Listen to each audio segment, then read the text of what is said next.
جس میں بہت بڑے بڑے ماڈرن جو آج کے پرنسپلز، وہ پرنسپلز طے کیے گئے تھے.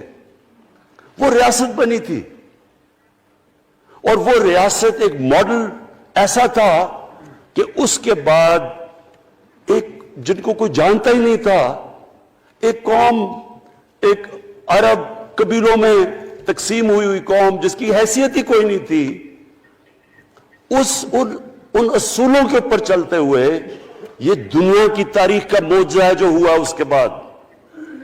یہ میں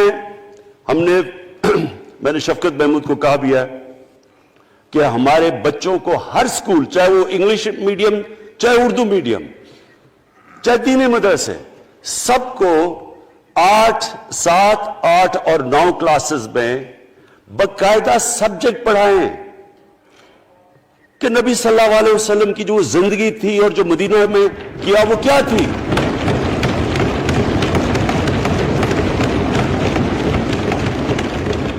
تاکہ ان کو پتہ چلے کہ اس ملک کا مقصد کیا تھا. بڑے لوگ جو پاکستان نہیں چاہتے تھے وہ کیا کہتے تھے؟ وہ کہتے تھے کہ پاکستان تو بن گیا تو آپ نے تباہ، جو مسلمان ہندوستان میں رہ گئے ان کو آپ نے سیکنڈ کلاس سٹیزن بنا کے چھوڑ دیا. آج بیچارے مسلمانوں سے کیا ہو رہا ہے وہاں؟ تو وہ لوگ کہتے ہیں کہ اگر پاکستان نہ بنتا تو مسلمانوں کی زیادہ طاقت ہونی تھی. ایک ہندوستان میں اس طرح مسلمانوں کا برا حال نہیں ہونا تھا جو آج ہے. یہ ایک آرگیومنٹ دی جاتی ہے. اور اگر ہم پاکستان کو جس مقصد کے لیے بنا تھا اگر ہم ادھر نہیں لے کے جائیں گے تو وہ ٹھیک کہہ رہے ہیں. یہ تو نہیں تھا کہ وہاں ٹاٹا برلا تھے جو اربوں پتی اور یہاں یہ شریف اور زرداری اربوں پتی بن جائے. اس لیے تو نہیں پاکستان بنا تھا.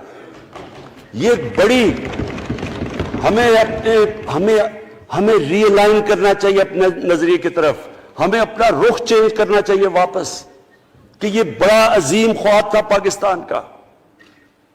اور وہ جو تاریخ تھی، وہ جو اصول انہوں نے سیٹ اپ کیے، جن لوگوں کی حیثیت ہی نہیں تھی، یہ تاریخ کا حصہ ہے کہ اس کے بعد انہوں نے دیکھتے دیکھتے 15، 20، 30 سالوں کے اندر دنیا کی امامت کی. صرف امامت ہی نہیں کہ وہ تو منگولیوں نے بھی دنیا بڑی جلدی سے فتح کر لی تھی. چنگیز خان نے بھی بڑی جلدی اس کی فوجوں نے فتح کر لی تھی. 100 سال کے بعد وہ ختم ہو گئے تھے. انہوں نے ایک دنیا کی عظیم سیولائزیشن، جو ٹاپ سائنٹسٹ تھے، سارے دنیا کے ٹاپ سائنسدان، ایک عظیم کلچر. اور سب سے بڑی بات جو میں یہ کہنا چاہتا ہوں، انہوں نے اخلاقیات، ایک مورل سٹینڈرڈ سیٹ کی دنیا میں.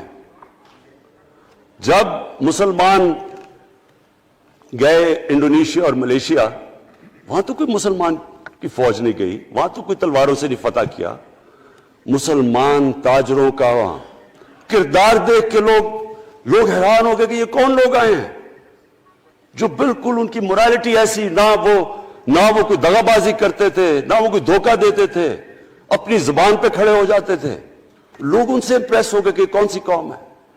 دیکھیں اسلام ہم غلط فہمی میں ہیں، یہ سمجھتا ہے کہ جی تلوار سے اسلام پھیلا تھا. اسلام پھیلا تھا کہ وہ ایک انسان کے کیریکٹر کو ریفارم کرنے آیا تھا. ہم جب اللہ سے مانگتے ہیں، ہم نماز میں ایک ہی چیز مانگتے ہیں کہ اللہ ان کے راستے پہ لگا جن کو تو نے نعمتیں بخشی، ان کے نہیں جو غلط تباہی کے راستے پہ چلے گئے. صرف نماز میں ہم یہ چیز مانگتے ہیں، ہر روز ہم پڑھ کے یہ مانگتے ہیں. یہ 2 راستے ہیں، ایک ہے تباہی کا راستہ، ایک ہے عظمت کا راستہ. نعمتیں کس کو بخشی؟ اللہ کے پیغمبروں کو. اور جو دنیا کا سب سے عظیم انسان، جو دنیا کا سب سے عظیم لیڈر، جس کو اللہ نے سب سے زیادہ نعمتیں بخشی، ہمارے نبی صلی اللہ علیہ وسلم. نہ کبھی اس طرح کا انسان آیا ہے، نہ کبھی آ سکتا ہے.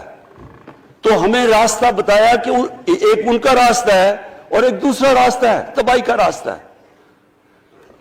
اور وہ جو ان کے راستے پہ چلتا گیا وہ ایک عظیم انسان بنتا گیا. ایک کتاب ہے، میں اپنے لوگوں کو ریکمینڈ بھی کرتا ہوں، کہ دی عرب کانکویسٹ، وہ پڑھنے والی کتاب ہے.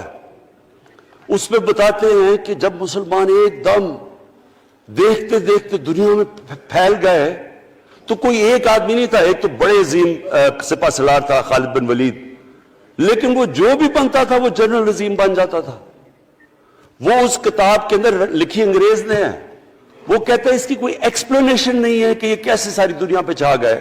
نہ ان کے پاس کوئی لیٹسٹ ویپنز تھے، ایک طرف رومنز تھے، دوسری طرف پرشینز تھے، وہ تو سپر پاورز تھے، ہتھیار تو ان کے پاس تھے.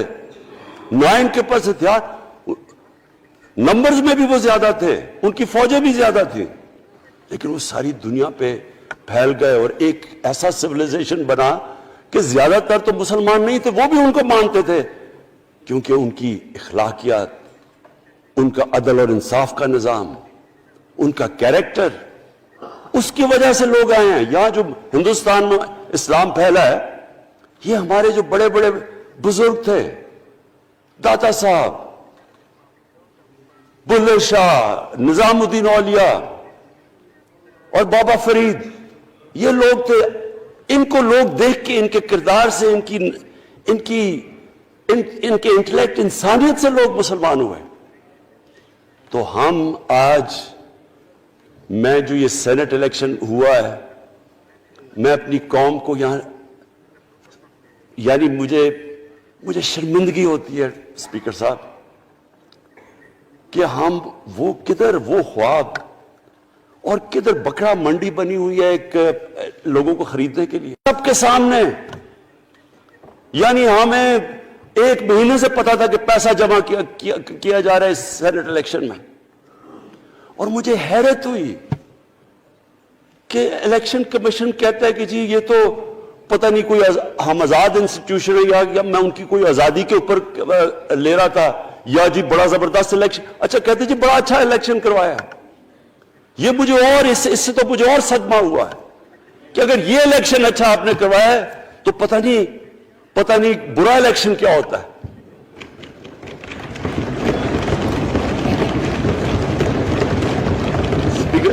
اسپیکر صاحب یہ دیکھیں، مجھے یہ افسوس یہ ہوتا ہے کہ ہم ایک چیز سمجھتے نہیں ہیں. ہم کہتے ہیں جی ہمارے معاشی حالات بہت برے ہیں.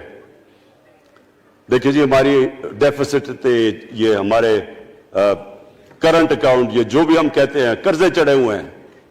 یہ جو قرضے چڑھے ہوئے ہیں یہ ایک بیماری کے سمٹمز ہیں. بیماری کچھ اور ہے.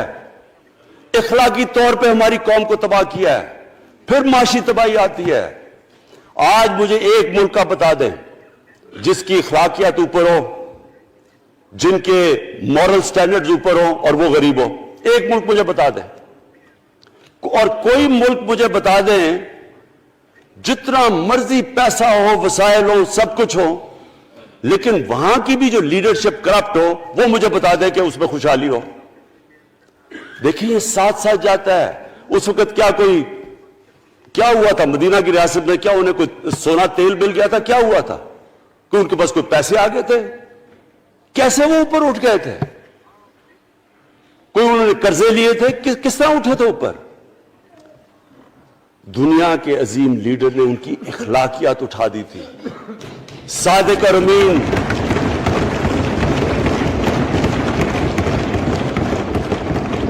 ایک قوم، انہوں نے ہمیں بتایا. ہمیں قرآن میں اللہ حکم کرتا ہے کہ ان کی سنت پہ چلو. اللہ جب ہمیں کہتا ہے ان کی سنت پہ چلو، کیا ہم اللہ کو کوئی فائدہ پہنچا سکتے ہیں؟ ہماری بہتری کے لیے کہتا ہے. قرآن شریف میں سب کچھ ہماری بہتری کے لیے اللہ نے، یہ تمہارے لیے بک آف گائیڈنس ہے ہمیشہ کے لیے، اور یہ ہماری بہتری کے لیے ہے. تو وہ جب ہمیں کہتا ہے کہ نبی صلی اللہ علیہ وسلم کے راستے پہ چلو، وہ ہماری بہتری کے لیے کہتا ہے. اور میں جس نے اس عمر میں ساری دنیا دیکھ لیا ہے، اسپیکر صاحب میں آپ کو بتاؤں، مجھے تکلیف ہوتی ہے دیکھ کے.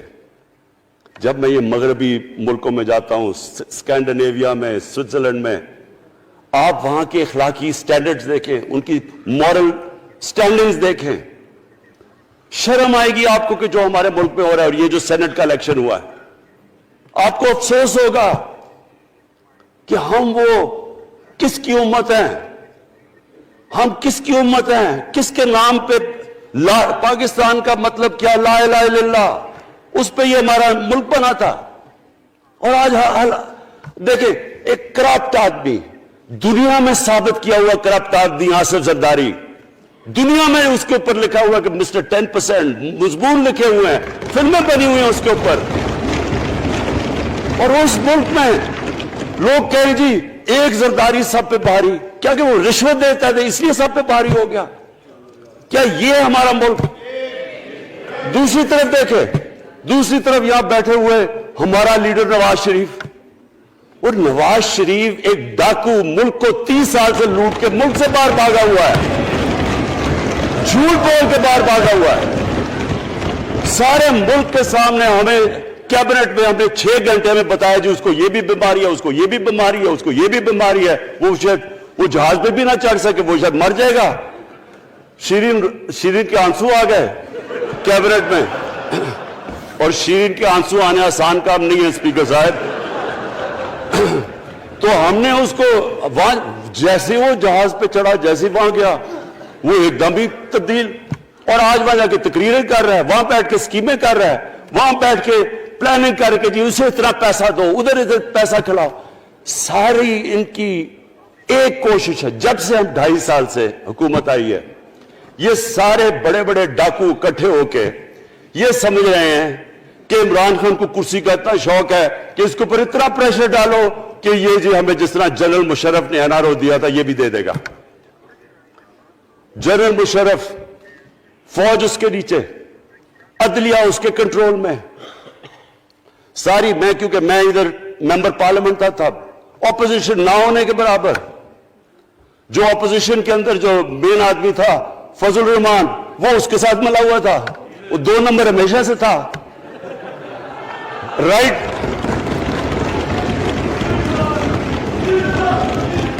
اور وہ آدمی جس کے پیچھے امریکہ ان کی جنگ لڑا تھا، سب کچھ، وہ ان کے پریشر میں آ کے ان دونوں کو این آر او دیا، اور اتنا بڑا اس ملک کے اوپر اس نے جرم کیا ہے۔ ان دونوں نے آ کے این آر او لے کے دونوں ہاتھوں سے ملک لوٹا، اس کے بعد دونوں نے اس ملک کے اوپر 4 گنا زیادہ قرضہ چڑھایا۔ اسپیکر صاحب، 6,000 ارب سے ہمارا قرضہ جو ٹوٹل لائبلٹیز 30,000 ارب پہ پہنچا دی۔ آج ہمارے اوپر کیا مسئلہ ہے؟ ہمیں یہ قرضوں کی قسطیں دیتے ہوئے بیچارے لوگوں کے اوپر بوجھ ڈالنا پڑتا ہے۔ یہ جو مہنگائی ہے اس کے بعد میں بعد میں بات کرتا ہوں، لیکن میں پہلے یہ بات کمپلیٹ کر لوں کہ دیکھیں اسپیکر صاحب، میں یہ 2.5 سال سے تماشے دیکھ رہا ہوں۔ یہاں پہلے دن پرائم منسٹر بن کے پرائم منسٹر تقریر کرنے جا رہا ہے، کھڑے ہو کے تقریر نہیں کرنے دی۔ کیوں تقریر نہیں کرنے دی؟ کیونکہ ان کو پہلے دن سے ڈر تھا کہ یہ ہمارے جو کرپشن کے کیسز یہ معاف نہیں کرے گا۔ کرپشن کے کیسز ہم نے نہیں بنائے تھے اسپیکر صاحب، یہ سارے ان کے دور کے کیسز بنے ہوئے ان کے اوپر۔ آپس میں تو ان کا مکمکا تھا، اپنا نیب کا چیئرمین آپس میں مل کے کیسز ان کے بند کر رہا ہے۔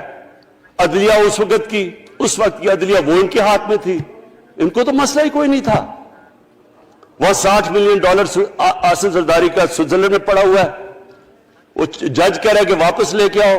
وہ یوسف رضا گیلانی جو یہاں سے سینیٹر بنا ہے، وہ پاکستان کا $60 ملین پڑا ہوا ہے سوئٹزرلینڈ میں، وہ جج کہہ رہا ہے کہ واپس لے کے آؤ۔ وہ کہتے نہیں جی میں نہیں خط لکھتا، بھئی آپ کے باپ کا پیسہ تھا، پاکستانی قوم کا پیسہ تھا، اس کے اوپر وہ ڈسکوالیفائی ہو جاتا ہے۔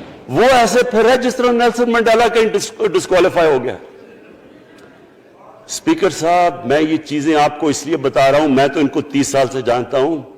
دیکھیں، جب تک ہم اس ملک میں اپنی اخلاقیات ٹھیک نہیں کریں گے، مورل سٹینڈرڈز ٹھیک نہیں کریں گے، جب اس طرح کے الیکشن ہوں گے کہ کھل کے پیسہ چل رہا ہے اور ہم کہیں گے نہیں جی وہ پٹواری کیوں پیسے لیتا ہے، تو وہ تھانے دار کیوں پیسے لیتا ہے، وہ سرکاری نوکر، وہ تو بیچارہ جو نچلا طبقہ ہے وہ تو واقعی جس طرح شیخ رشید نے کہا ہے، مہنگائی جو بڑی ہے بیچارے لوگوں کی تنخواہ میں گزارا نہیں ہو رہا۔ ان کو ہم کہہ رہے ہیں کہ آپ بالکل ایماندار بنے اور یہ جن کا اتنا ان کے پاس پیسہ ہے اسپیکر صاحب، میں آپ کو یقین سے کہتا ہوں ان کو خود نہیں پتا کہ ان کا کتنا پیسہ باہر پڑا ہے۔ اتنا 30 سال سے چوری کر رہے ہیں یہ پیسہ، اور 30 سال سے پیسہ چوری کر کے اب ان کی کوشش یہ ہے کہ عمران خان کے اوپر پریشر ڈالو سارے چور مل کے کہ جی کبھی ہم گورنمنٹ گرا دیں گے، کبھی ہم وہ نکلاتے ہیں وہ۔ آپ سوچیں فیٹف کے اوپر، اب فیٹف ہماری وجہ سے تو نہیں فیٹف پہ ہم گرے لسٹ میں آئے، یہ تو نون لیگ کے دور میں گرے لسٹ میں آئے ہیں۔ اب اگر فیٹف کی بلیک لسٹ میں پاکستان جاتا ہے تو یہاں سب کو پتا ہے کہ سینکشنز لگ جائیں گی، تو آگے مشکل سے ہم نے اکانومی کو سٹیبلائز کیا، مشکل سے۔ اگر بلیک لسٹ میں جاتا ہے تو اکانومی سیدھی نیچے۔ آج جو لوگوں کو مشکل پڑی ہوئی ہے، اور مشکل پڑی ہوئی ہے ہمارے لوگوں کو مہنگائی کی، اس کی وجہ یہ ہے کہ ہمارا روپیہ جو تھا تقریباً 107 روپے کا، آج 160 روپے کا۔ تو جب روپیہ گرتا ہے تو ساری چیزیں باہر سے مہنگی ہو جاتی ہیں، پٹرول، ڈیزل، بجلی۔ اب بجلی کی آدھی بجلی ان سے باقی ڈالر کانٹریکٹس کے اوپر بجلی کے کانٹریکٹ سائن کیے ہوئے ہیں، وہ سب کچھ باہر سے، دالیں مہنگی، جو چیز باہر سے امپورٹ کرتے ہیں، گھی مہنگا، ساری چیزیں مہنگی ہو جاتی ہیں۔ تو یہ سوچ لیں کہ اگر ہمارے اوپر سینکشنز لگ جائیں، اگر ہمارے اوپر فیٹف کی سینکشنز لگ جاتی تو یہ تو آپ تو سوچ ہی نہیں سکتے کہ یہ ملک میں کیا حال ہونا تھا۔ تو ہم اپنے ملک کے لیے فیٹف کی ریکوائرمنٹ پہ لیجسلیشن کروا رہے ہیں، اور انہوں نے جناب اتنا بڑا وہ ذرا پکڑا، اتنا بڑا وہ لا دیا جی، اتنا بڑا جی، یہ 34 شکیں چینج کر دیں نیب میں۔ اب نیب کا فیٹف سے کیا تعلق ہے؟ انہوں نے سمجھا کیا عمران خان قابو آ گیا، اب تو یہ ڈر کے فیٹف کی بلیک لسٹ سے اب تو جناب ہمیں یہ 34 شکیں سائن کر کے تو نیب کو ختم کر دے گا۔ مطلب یہ کہ صرف ان کی چوری کے کیسز ختم ہو جائے، بس ون پوائنٹ ایجنڈا ان کا۔ اور میں نے آپ کو پہلے دن یہاں سے کہا تھا، پہلے دن یہاں کھڑے ہو کے میں نے کہا تھا کہ ان کا صرف ون پوائنٹ ایجنڈا، میں ان کو جانتا ہوں، میں ان کو جانتا ہوں، جب یہ سارے اپوزیشن میں میرے ساتھ تھے، ان کا صرف ایک خوف ہے کہ یہ این آر او نہیں دے گا، لہٰذا اس کو اتنا بلیک میل کرو، اور اب فیٹف کے اوپر تو یہ پھنس گیا ہے تو اب اس سے لے لو، اس سے کنسیشن لے لو تاکہ نیب ختم ہو جائے۔ اب سوچیں کیا ان کو ملک کا فکر ہے؟ کیا ان کو نہیں پتا تھا کہ کیا ہونا ہے اگر فیٹف کی بلیک لسٹ پہ چلے جاتے ہیں؟ اس کے بعد انہوں نے جلسے کرنے کی کوشش کی، بڑا جی پبلک نکالیں گے ہم، مینار پاکستان کے اندر جلسہ۔ مینار پاکستان کا یہ جانتے نہیں، دیکھیں ان کے بھی آ گئے ایک شہزادہ ایک شہزادی جنہوں نے زندگی میں کبھی کام کیا نہیں ہے، نہ ان کو پتہ ہے کہ سٹرگل ہوتی کیا ہے۔ جناب مینار پاکستان خود ہی اخباروں کے اندر اپنے آپ کو پیسے خرچ کر کے اخباروں میں ذرا نمایاں کر کے جناب انہوں نے مینار پاکستان میں جلسہ کر لیا۔ اب میں تو جانتا ہوں مینار پاکستان، اور میں تو اپنے لاہور کو بھی جانتا ہوں، میں تو اپنے لاہور شہر کو بھی جانتا ہوں۔ وہ لاہور شہر ملک کا کوئی پیسہ چوری کیا ہو اس کے خلاف تو نکلائے گا، لیکن بڑے بڑے ڈاکو اگر وہ سمجھ رہے ہیں کہ اپنی چوری بچانے کے لیے لاہور شہر کو نکالیں گے تو وہی ہوا جو ان کے ساتھ مینار پاکستان میں ہوا۔ اب آ کے جو ڈاکٹر فہمیدہ مرزا نے بڑا اچھا آپ کو ایکسپلین کیا، انہوں نے بتایا کہ یہ کیوں ضروری تھا اوپن بیلٹ۔ انہوں نے بتایا کہ الیکشن کمیشن کی تو ریکوائرمنٹ ہے کہ آنسٹ ہو، فری اور فیئر الیکشن ہو۔ تو انہوں نے 2008 میں چارٹر آف ڈیموکریسی میں کہا ہوا کہ جی اوپن بیلٹ ہونی چاہیے، دونوں پارٹیز نے۔ اور اس کے بعد ایک دم وہاں سے دونوں سب ادھر سے بھاگ کے اور کہتے نہیں جی خفیہ بیلٹ ہونی چاہیے۔ میں نے تب کہہ دیا کہ خفیہ بیلٹ کا ایک مقصد تھا، سارے مل کے کوشش کریں گے کہ حفیظ شیخ کو ہرائیں، اور وہ جو آدمی جیتا ہے پاکستان کا کرپٹ ترین آدمی۔ میں ایک چیز آپ کو آج کہتا ہوں، یوسف رضا کے آپ صرف ایسٹس دیکھ لیں، پرائم منسٹر بننے سے پہلے تھے اور اس کے بعد کیا ایسٹس ہیں، بس ایک چیز دیکھ لیں، کوئی آپ کو کچھ کرنے کی ضرورت نہیں ہے، آپ کو پتا چلے گا انہوں نے اس نے کیا کیا اپنے زمانے میں۔ تو اس کو لا کے یہاں بٹھا کے تو جناب انہوں نے سارا پیسہ لگا کے, اور ہمیں سب پتا تھا کیا ہو رہا ہے, اور اس کو جا کے جناب انہوں نے ہروا دیا حفیظ شیخ کو. اب کیا پیغام گیا سارے ملک میں اس کا؟ میں نے کیوں یہ آج ووٹ آف کانفیڈنس لی ہے, اس کا کیا پیغام گیا دنیا میں؟ سارے لوگوں کے سامنے اوپن ہارس ٹریڈنگ, لوگوں کو راتوں کو کال کر رہے ہیں, یا میں تو خاص داد دینا چاہتا ہوں, میرے ممبرز بیٹھے ہیں, خواتین بیٹھی ہیں جن کو کالیں گئی ہیں رات کہ جی 2 کروڑ سے ریٹ شروع ہوگا, ہم آپ کو آگے پیسے دیں گے. ان کو ساروں کو پیسے آفر کر رہے ہیں. اور پھر اگر میں صرف الیکشن کمیشن کو ایک چیز کہنا چاہتا ہوں, آپ مہربانی کریں پاکستان کی ایجنسی سے صرف ایک سیکرٹ بریفنگ لیں, آپ ان کو اندازہ ہوگا کتنا پیسہ چلا اس الیکشن کے اندر, پتہ چلوائیں کیا ہوا اس الیکشن میں, تاکہ آپ اس طرح کی سٹیٹمنٹ نہ دیں کہ جی ہماری کوئی آزادی ختم کر رہی ہے. میں آپ کی آزادی ختم کر رہا ہوں یہ کہہ کے آپ کہ یہ جو الیکشن میں ہوا ہے. اسپیکر صاحب, میں آج اس اوکیزن کے اوپر, کیونکہ مجھے اس پہ کافی, میں 2.5 سال یہ بڑی چیزیں برداشت کرتا رہا ہوں, اور میں اس لیے صبر سے کرتا رہا ہوں کیونکہ ملک اتنا ہمارا مشکل میں ہے. جو ہمیں ٹائم ملا جب میری گورنمنٹ آئی, میں آپ کو یقین سے کہتا ہوں کہ ساری زندگی میری تو سٹرگل میں گزری.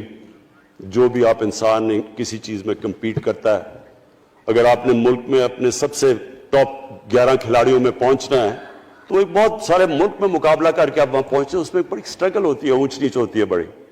اور پھر اگر آپ کو دنیا کے لیول پہ آپ کو اپنا, اگر آپ کو منوانا ہے, اس کی اور ایک سٹرگل ہوتی ہے. اور میری اس سے زیادہ بڑی سٹرگل تھی کہ ایک آدمی جا کے ہاسپٹل بنانے کی کوشش کرے, اور وہ بھی کینسر ہاسپٹل.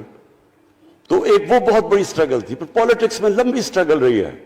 اکیلا تھوڑا سے لوگوں کے ساتھ شروع ہوا تھا, اور سٹرگل کر کے 14-15 سال تو مذاق اڑتا تھا میرا, سارے ہنستے تھے جب نام سنتے تھے میرا. تو ایک سٹرگل کر کے یہاں پہنچا ہوں. جو یہ 2.5 سال میں اسپیکر صاحب میں نے سٹرگل کی ہے, یہ میری زندگی کی سب سے مشکل سٹرگل تھی. اور کیوں مشکل تھی؟ کیونکہ جو یہ 10 سال میں اس کو ڈیکیڈ آف ڈارکنس کہتا ہوں, ایک ایک انہوں نے ادارہ تباہ کیا. صرف 10 سال پہلے اداروں کے حال دیکھ لیں, کوئی ادارہ اٹھا لیں, پی آئی لے لیں, ریلوے لیں, سٹیل مل 8 ارب روپے کا پروفٹ لے کے بیٹھی ہوئی تھی. 8 ارب روپیہ سٹیل مل میں پروفٹ تھا جب تک کہ زرداری نے ہاتھ نہیں مارا اس کو. اپنا وہ ریاض لال جی فرنٹ مین رکھ کے ہمارے سامنے, میرے پاس آئے لوگ چیمبر والے, انہوں نے کہا جی یہ سٹیل مل سستی بلٹس اس کو بھیجا, اس کے تھرو پیسے دے رہا ہے, وہ سٹیل مل آج بند پڑی ہے. ایک ایک ادارہ انہوں نے تباہ کیا, بھرتیاں کی لوگوں کی. وہ ادارے اتنے بڑے بڑے ہو گئے ہیں کہ وہاں پینشنز ہی اتنی آ گئی ہے کہ کچھ بچتا نہیں ہے سیلریز اور پینشن کے بعد کے ادارے کو ٹھیک کر سکے. ایک ایک ادارہ تباہ کیا. ملک کا سب سے بڑا جو کرنٹ اکاؤنٹ ڈیفیسٹ, جس کے اوپر سارا پریشر پڑتا ہے, اگر آپ کا کرنٹ اکاؤنٹ یعنی کہ ڈالر زیادہ ملک سے باہر جا رہے ہیں اور کم اندر آ رہے ہیں تو پریشر روپے پہ پڑتا ہے, وہ گر جاتا ہے. تو وہ میں آپ کو بتا, جب روپیہ گرتا ہے تو غربت پھیل جاتی ہے ملک میں. تو سب سے بڑا current account deficit, fiscal deficits جو کہ آپ کی آمدنی اور خرچے, وہ بڑا ڈیفیسٹ. سارے ادارے خسارے میں. پاور کانٹریکٹس جو انہوں نے سائن کیے اسپیکر صاحب, یہ عمر ایوب آپ کو بتائے گا, وہ یعنی ایسے لگ رہا تھا کہ کسی دشمن نے آ کے ایک ملک کو نقصان پہنچانے کے لیے پاور کانٹریکٹ سائن کیے. ان کے اندر وہی پاور پروجیکٹس آپ کہیں اور دیکھ لیں, کسی اور ملک میں, بلکہ اپنے ملک میں دیکھ لیں, اور وہ دیکھیں کہ انہوں نے کس پیسے بنائے, وہ کس پیسے پہ. گیس کا کانٹریکٹ سائن کیا ہم نے آ کے اسی ملک سے 30% کم پیسے پہ گیس کا کانٹریکٹ سائن کیا, ان کا ہی کانٹریکٹ چینج کیا. ساری گورنمنٹ, جب اوپر سے پرائم منسٹر لگا ہوا پیسے بنانے, پرائم منسٹر ایک نوکری کر رہا ہے کس کے لیے, ایک دبئی کی کمپنی کے لیے. کبھی دنیا میں سنا ہے اس طرح؟ کبھی یہ مذاق سنا ہے جی کہ ملک کا پرائم منسٹر کسی دنیا کو دبئی کی کمپنی کے اندر نوکری کر رہا ہے؟ ادھر سے یہاں ڈیفنس منسٹر, ان کا فورن منسٹر, وہ دبئی کی کمپنی سے نوکری کر رہا ہے. اور وہ ایک انٹیریئر منسٹر، وہ کچھ سنا ہے سنتری بنا ہوا تھا کسی سعودی عربیہ کی کمپنی میں، مجھے نہیں پتا. کبھی یہ سنا ہے یہ ملک سے کسی ملک سے ایسا مذاق ہوا ہے؟ یہ سارے طریقے تھے اس ملک سے پیسہ منی لانڈر کر کے باہر لے جانا. آج مجھے یہ بتائیں، میں یہ جو سارے ہماری جو اپوزیشن ہے میں ان سے سوچتا ہوں، میں کئی دفعہ ان کی شکلیں دیکھ کے پوچھتا ہوں ان سے کہ کیا آپ واقعی سمجھتے ہیں کہ آپ دونوں کے لیڈر ایماندار ہیں؟ کیا یہ واقعی سمجھتے ہیں کہ ان کی جو یہ دولتیں بنی ہیں یہ ایمانداری سے بنی ہیں؟ یعنی کیا ان کو کوئی ملک کی فکر نہیں ہے کہ یہاں کا پیسہ، کیا ان کے بیٹے ہیں؟ میں تو یہ بتائیں، 3 دفعہ ملک کا پرائم منسٹر، اس کے دونوں بیٹے باہر بیٹھے ہوئے ہیں. میں لندن کو جانتا ہوں اسپیکر صاحب، وہ اربوں اربوں روپے کی پراپرٹی ہے، وہاں کے بڑے بڑے رئیس ان ایریاز میں نہیں رہ سکتے جدھر ان کے 2 بیٹے رہ رہے ہیں. ملک سے بھاگ گئے. جی ہم پاکستانی شہری نہیں ہیں. کیوں پاکستانی شہری نہیں؟ کیوں یہاں بتا ہی نہیں سکتے کہ وہ پیسہ کدھر سے آیا جو انہوں نے اتنی بڑی پراپرٹیز لی ہوئی ہیں. اور یہ کچھ نہیں ہے جو انہوں نے بنامی پراپرٹیز لی ہوئی ہیں. کسی کو اندازہ ہی نہیں ہے ان کا کتنا پیسہ باہر پڑا ہے. زرداری کے پاس کیا تھا پہلے؟ اس کی جو باہر پراپرٹیز ہے. تو کیا ان لوگوں کو نہیں پتا کہ اس ملک کا پیسہ چوری کر کے یہ باہر لے کے جا رہے ہیں اور یہ پھر بھی ان کی سپورٹ کر رہے ہیں؟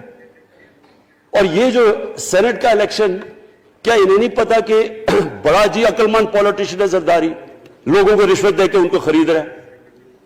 ساری قوم کے سامنے یہ ہو رہا ہے. میں یہ صرف آخر میں یہ کہنا چاہتا ہوں اس ایشو کو ختم کرتے ہوئے کہ دیکھیں اسپیکر صاحب، کوئی ملک آگے نہیں بڑھ سکتا ایسے.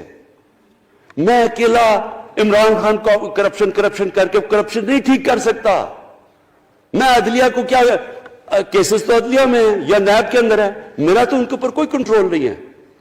میں آج پاکستان کی عدلیہ کو اور نیب کو، جو آپ کو میری گورنمنٹ سے مدد چاہیے کنوکشنز کرنے کے لیے، ساری چیزیں ایک طرف، یہ اس ملک کا سب سے بڑا مسئلہ ہے. جب تک آپ لوگوں کو سزا ہی نہیں دیں گے،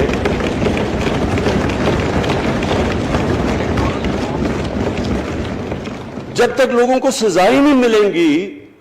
دیکھیں جی، کسی معاشرے میں جب سزا اور جزا ہی نہیں ہے، صرف غریب آدمی جیل میں جائے، طاقتور جلسے کرنے شروع ہو جائے کہ جی مجھے این آر او دو، وہ نیب کے عدالت سے نکلتے ہیں، پھول پھینک رہے ہیں ان کے اوپر. اربوں روپے کی چوری کی ہوئی ہے انہوں نے. وہ تو اسپیکر صاحب، میں ایک معاشرہ کرپشن کے خلاف لڑتا ہے. آپ جتنے مرضی قانون بنا دیں، وہ کرپشن کے خلاف، وہ کرپشن نہیں ختم کر سکتے. معاشرہ فیصلہ کرتا ہے کہ ہم نے اس ملک میں کرپشن نہیں ہونے دینی. معاشرے کی اخلاقیات ایسی ہونی چاہیے کہ جو کرپٹ آدمی ہو وہ کبھی اس کی شکل نہ دکھا سکے پبلک کے اندر. جو میڈیا کا رول ہے، میں اپنے میڈیا والوں کو بھی کہنا چاہتا ہوں، جو اسحاق ڈار سے کیا تھا ہارڈ ٹاک میں اسٹیون سیکر نے، وہ ہر جگہ یہ ہوگا. آپ جب بھی کسی بھی مغربی معاشرے میں کسی نے پبلک کا پیسہ چوری کیا، اس کی ضرورت نہیں ہوگی ٹی وی پہ جانے کے لیے. میں نے تو وہاں دیکھا ہوا ہے، بڑے بڑے نام، ایک دھبا لگتا ہے آپ کے اوپر کرپشن کا کیس، آپ سارے میڈیا سے باہر ہو جاتے ہیں. یہاں ہر روز شام کو بیٹھ کے اربوں روپے کی کرپشن کی ہوئی ہے، ان کو کسی نے قتل کیے ہوئے ہیں، اور آرام سے بیٹھ کے جناب میں لیکچر دے رہے ہوتے ہیں. اسپیکر صاحب، معاشرہ لڑتا ہے، اس کے اندر ہمیں سب کو مل کے اپنے ملک کو اگر بچانا ہے، معاشی طور پہ بھی بچانا ہے، پہلے ہمیں اپنے اخلاقی سٹینڈرڈز ٹھیک کرنے پڑیں گے. سارے ملک کو مل کے لڑنا پڑے گا. اگر ہم نے اپنے بچوں کے مستقبل کو بچانا ہے، اپنی آنے والی جنریشنز کو بچانا ہے، اس ملک کو ایک عظیم ملک بنانا ہے، تو وہ شروع ہوگا جب ہم مدینہ کے ریاست کے سب سے بڑے اصول عدل اور انصاف، کیونکہ انصاف اور عدل جب ایک معاشرے میں آ جاتا ہے، جب ایک معاشرہ کھڑا ہو جاتا ہے میریٹوکریسی کے اوپر، جب ایک معاشرے میں صرف ایک جو کرپٹ جتنا مرضی طاقتور ہو وہ جیل میں جاتا ہے اور عام آدمی اوپر آ سکتے ہیں، وہ معاشرہ تب آگے بڑھتا ہے. تو میں میں صرف اس کے اوپر یہ کہنا چاہتا ہوں کہ مجھے ساری قوم کی اس میں مدد کی ضرورت ہے. میں اپنی ساری زندگی کوشش کر چکا ہوں اور کرتا رہوں گا. میں تو اپنی پارٹی کو یہ بھی کہا تھا کہ اگر میری پارٹی ساری بھی چھوڑ دے میں اکیلا بھی ان کے خلاف لڑتا رہوں گا. میں تو کبھی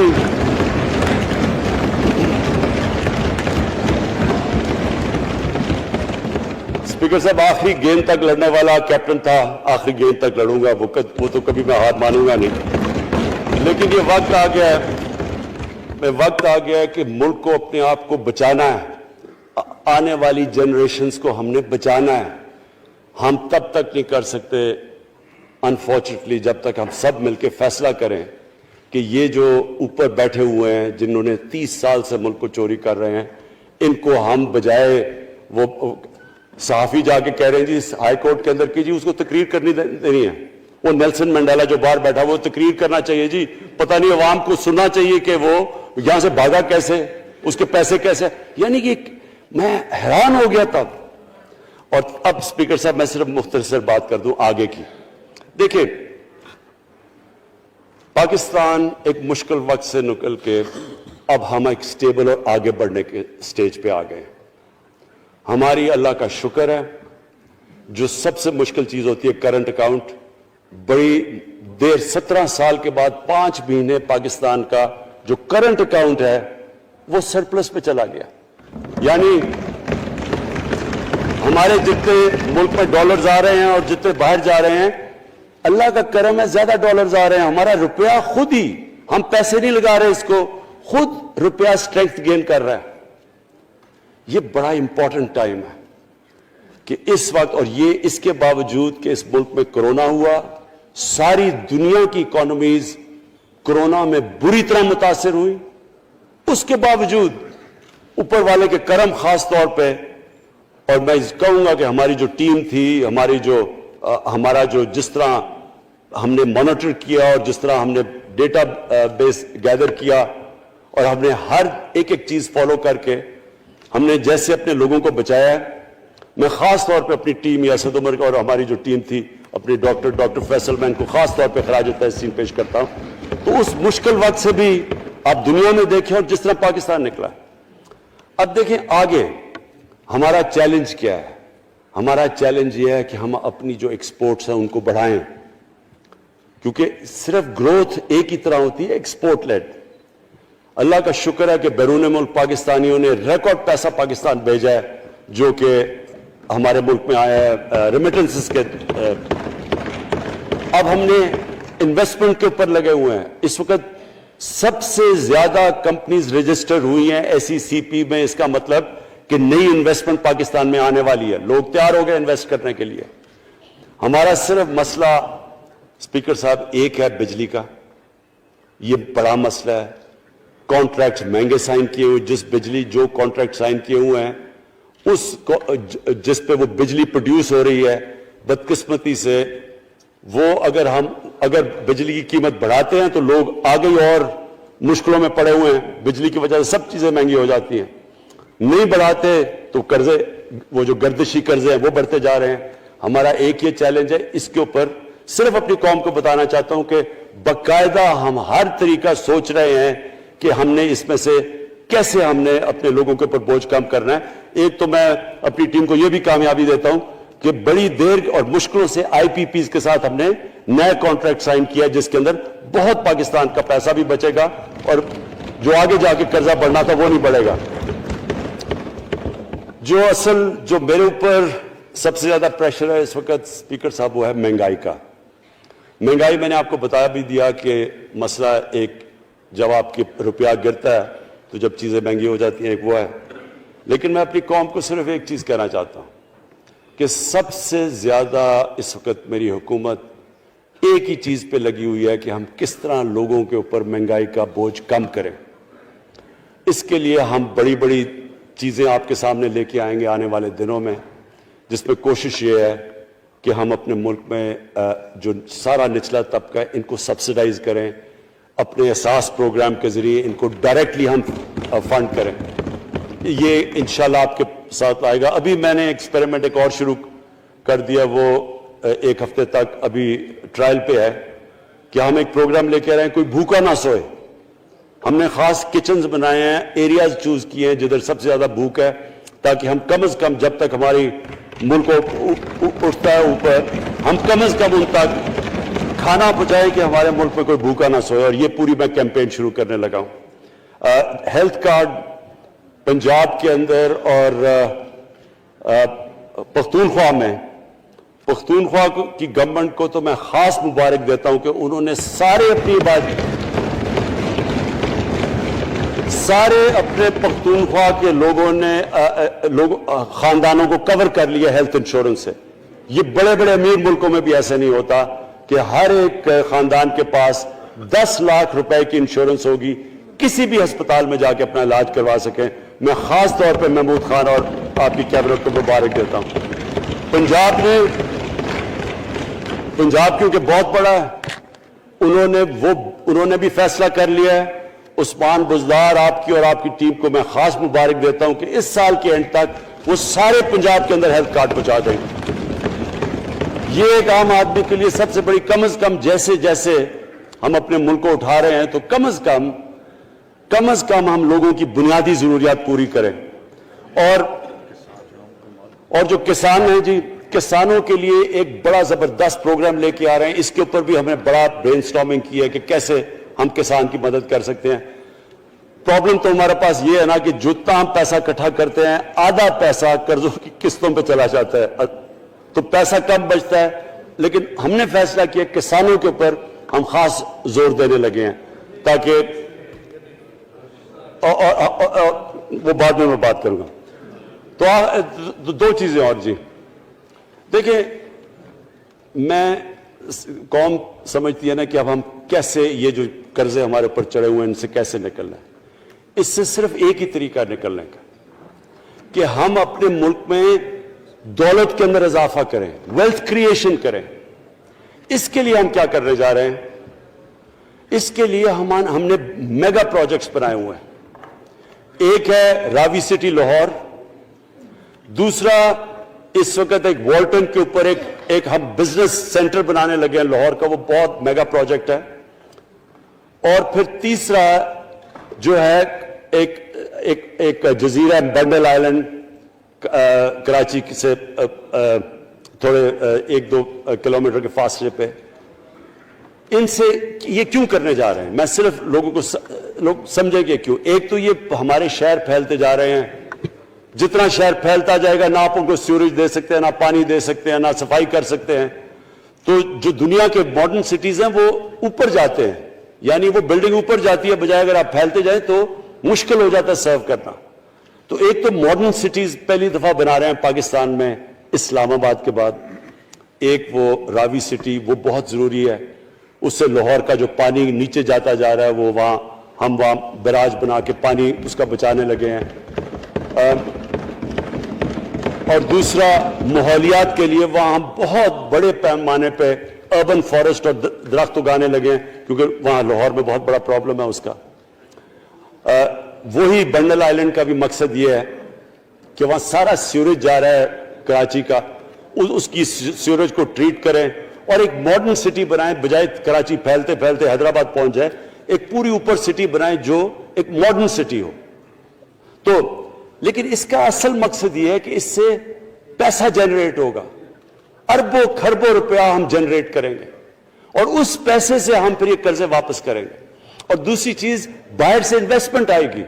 بیرون ملک پاکستانی جو سب سے بڑا ملک کا احساس ہے, وہ باہر آ کے وہ ان کے اندر انویسٹ کرنے کے لیے تیار ہے, ان بڑے بڑے پروجیکٹس کے اندر. اور جیسے فورن ایکسچینج آئے گا ہمارے ریزروز بڑے ہوں گے, ہمارا روپیہ سٹیبل ہوگا, اور اس سے جو ویلتھ کریشن ہوگی اس سے ہم پھر اپنے قرضے واپس کریں گے. اس کے علاوہ 50 سال کے بعد 2 بڑی ڈیمز بن رہی ہیں. پاکستان کی تاریخ میں صرف 2 بڑی ڈیمز تھیں, اب یہ 2 اور بادشاہ ڈیم اور مومن ڈیم بنا رہے ہیں. لیکن مجھے جو آخر میں بات کہنی ہے اسپیکر صاحب وہ یہ کہ پاکستان کو آگے بڑھنے سے کوئی نہیں روک سکتا انشاءاللہ.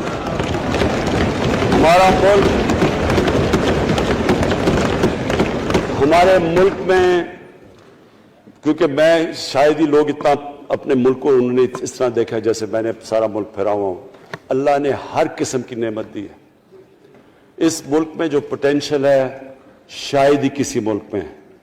اس کا جو لوکیشن ہے جیو اسٹریٹجک وہ بھی شاید ہی کسی ملک کے پاس ہے. 12 موسم اللہ نے دیے ہوئے ہیں یہاں اوپر سے لے کے نیچے تک, کچھ بھی اگا سکتے ہیں. زرخیز زمین ہے جس کو ہم صحیح طرح استعمال نہیں کر پا رہے کیونکہ ہماری ساری پروڈکٹیوٹی بڑی کم ہے, ٹیکنیکس بڑی پرانی ہے. چائنا کے ساتھ مل کے اس طرف بھی ہم جا رہے ہیں کہ اپنی پروڈکٹیوٹی بڑھانے کے لیے. اس ملک کے اندر سب سے بڑی چیز ایک نوجوان آبادی ہے. اور آگے جو ایک جو جسے کہتے ہیں کہ اگلی جو ریولوشن, 4th انڈسٹریل ریولوشن کے بعد یہ جو ٹیکنالوجی کی ریولوشن آ رہی ہے, اس میں ہمارے پاس ایک ینگ آبادی ہے اور اس کے اوپر اب ہم پورا زور لگائیں گے. اور انشاءاللہ یہ جو ہماری آبادی ہے یہی ایک ینگ آبادی پاکستان کو اٹھا دے گی اگر ہم ان کو صحیح معنی میں ٹیکنیکل ایجوکیشن دے دیں. جو میں الیکشن کمیشن کیونکہ بڑے ناراض ہو گئے تھے کہ میں نے کہا وہ الیکشن کے اوپر میرے کامنٹس تھے, میں ان کو یہ کہہ دوں کہ ہم نے یہ فیصلہ کیا ہے الیکٹرل ریفارمز کا. ہم اب ٹیکنالوجی کے اوپر وہ جو EVM مشینز ہیں, الیکٹرانک مشینز لے کے آئیں گے.